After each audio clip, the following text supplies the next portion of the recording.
For a long, long time, we all kind of knew who owned the skies, right? It was a pretty small club. Well, that's changing, and it is changing fast. We are smack in the middle of a super high-stakes race for air superiority. And look, this isn't just about cool jets. It's about who's going to call the shots for the next half-century. So that really tees up the big question, the one we're going to tackle in this explainer. Who is really winning the race for the sky right now? With all these new jets and wild timelines, who's actually out in front? And the answer, well, it might not be who you think. All right, let's get right into it. We're going to start with a pretty bold claim, the idea that China isn't some far-off challenge. The argument is that their current fifth-gen fighter, the J-20 Mighty Dragon, is already giving its rivals a serious run for their money, and maybe even pulling ahead in some key ways. So, you look at this chart, and at first glance, things look pretty even, right? Top speeds are all in the same ballpark, but look closer. Zero in on that combat range column. That's where things get interesting. The J-20, 3,000 nautical miles. That's not just a little more than the F-35 and F-22. It's a massive difference. And seeing it like this, as a bar chart, wow, it really hits home. The J-20 has literally double the range of the F-35. Now think about what that means. In a place as huge as the Pacific, that's not just some small technical advantage. It's a strategic game changer. It means you can reach out and touch targets that your opponent just can't. Okay, so it's not just about how good the plane is, it's also about how many you have. And get this, China has reportedly cranked out over 300 of these J-20s. Now, just to put that into perspective, the US stopped building its top-tier air superiority fighter, the F-22, after making only 187 of them. So China's not just dabbling, they're building a massive fleet. But here's the thing. This whole story isn't just about the jets they have now. It's about their crazy, ambitious push for what's next. They're not just working on one next-gen fighter. They're working on two separate concepts at the same time. And this two-track strategy is pretty wild. You've got one plane, the J-36, that's kind of a bomber-fighter hybrid. Think long-range strikes, maybe even acting as a mothership for a bunch of drones. Then you've got the J-50, which looks like something out of a sci-fi movie, tailless, super stealthy, and built for one thing and one thing only, ruling the skies. And this timeline? This is really the kicker. If these projections hold, China could have a sixth-gen fighter in the air and operational somewhere between 2028 and 2030. That's just a few years away. It puts them potentially years ahead of the US and, get this, maybe a full decade ahead of Europe's next-gen jet. Okay, so that all sounds pretty definitive, right? China's on a roll. But hold on, this is where the story takes a turn. Because all those impressive numbers and that super fast timeline, they're being met with some major skepticism from folks in the US. So let's flip the coin and look at the other side of the argument.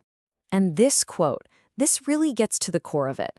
It's from an engineer at Lockheed Martin, the people who actually built the F-22 and F-35. And the point they're making is, yeah, China can make a plane that looks stealthy, but making something truly invisible to radar from all angles, that involves some next-level, almost magical science and design. And the argument is, they might not be there yet.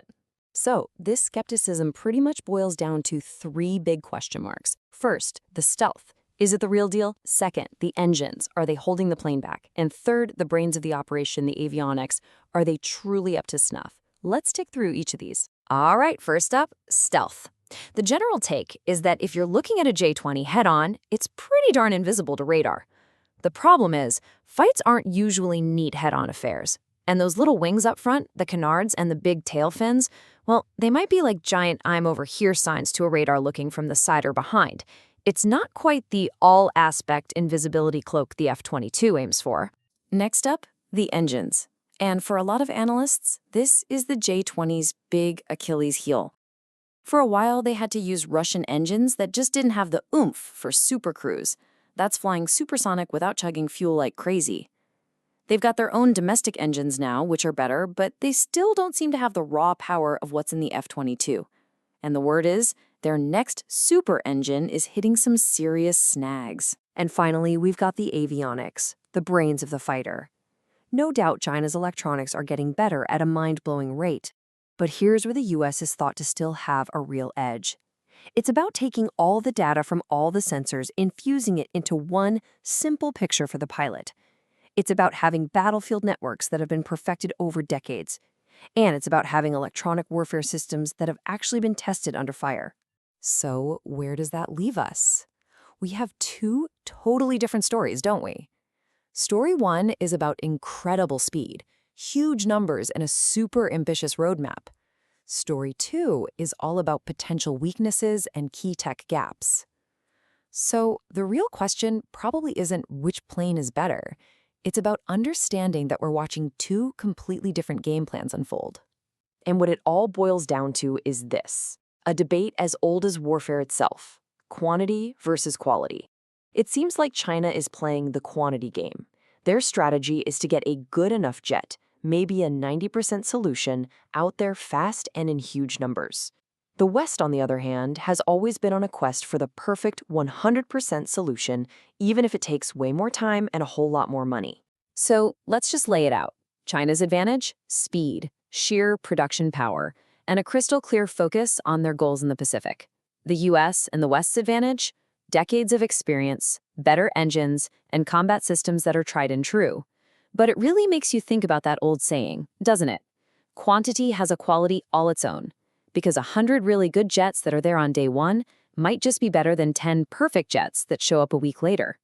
And that's really the big unanswered question we're left with.